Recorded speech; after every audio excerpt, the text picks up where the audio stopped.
principles for changing your agreement with reality. And I want to just read you this from Hawkins' brand new book, The Eye of the Eye, E-Y-E, of the Eye. And the first one of these is just simply the word attitude. And this is what he says about attitude. The way of spiritual advancement through consciousness is actually uncomplicated and simple. The primary quality is really one of attitude, in that one looks at life not as a place to acquire gain, but as an opportunity for learning which abounds even in the smallest of life's details.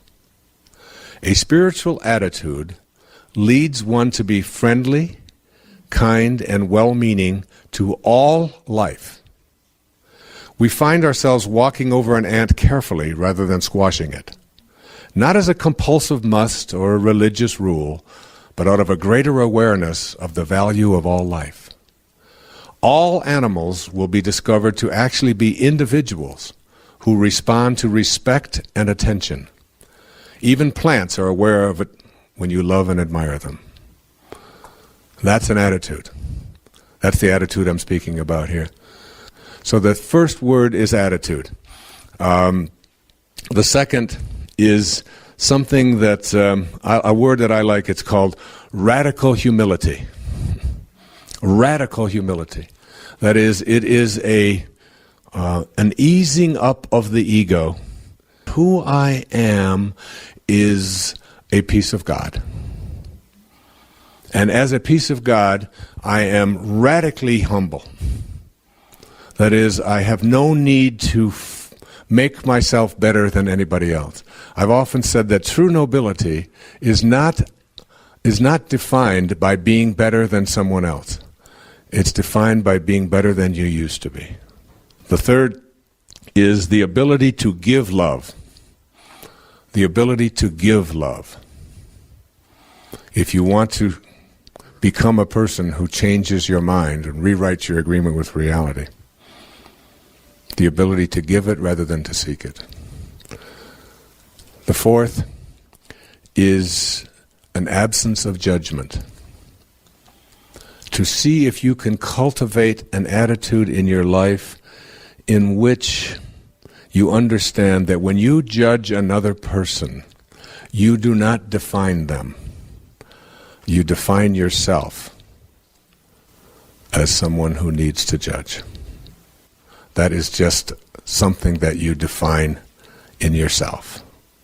That the absence of judgment, or the ability to suspend the judgment and rewrite your agreement from a non-judgmental way, will teach you how to resolve problems almost instantaneously. Most of your problems in relationships come from your unwillingness to let go of judgment.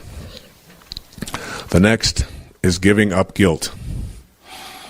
Guilt is nothing more than an attempt to manipulate the past and to make yourself feel less than whole because of anything that you might have done that you feel sorry about. Guilt I've called in Your Erroneous Zones 30 years ago, I called it a wasted emotion. Because feeling guilty about something can only take place in the present. Now, if you do something that you don't like and you'd like to make amends about it, by all means do so. And if you do something that is wrong or unfortunate, or that you feel some shame about whatever, by all means make amends, and by all means work at not doing it again. But feeling guilty does nothing more than mean to have you using up the present moment, being immobilized in the present over something that already has taken place. And again, the past is the past. The next is called willingness, and it's probably the most important key. Willingness means I open myself up to the potential or the possibility of being able to create a problem-free life. Willingness is that whole idea of the first principle. I have a mind that's open to everything and attached to nothing. The idea that I will say to myself, these are the conditions in my life that I dislike, and I am willing to create an intention to change them. Willingness. And the next is letting go of resistance. Letting go of any resistance that you might feel. Most of your resistance to creating a world or a life in which you no longer are attracting the same kind of problems you have is rooted in other people's conditioning processes that you have bought into. Whether it's the conditioning process of the groups that you're a part of, or the family that you're a part of, or the cultural experiences that you've been told are the only way that you can behave or look at a problem. Letting go of all of that. Just, there's no resistance.